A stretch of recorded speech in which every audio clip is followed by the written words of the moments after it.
How to add stickers to WhatsApp. Hi everyone, welcome back to our channel.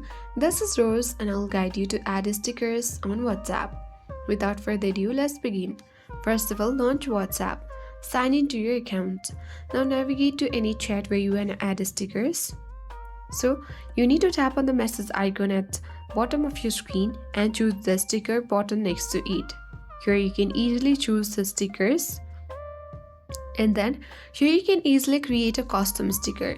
You can use the create button at bottom left and choose any photo from which you want to create stickers.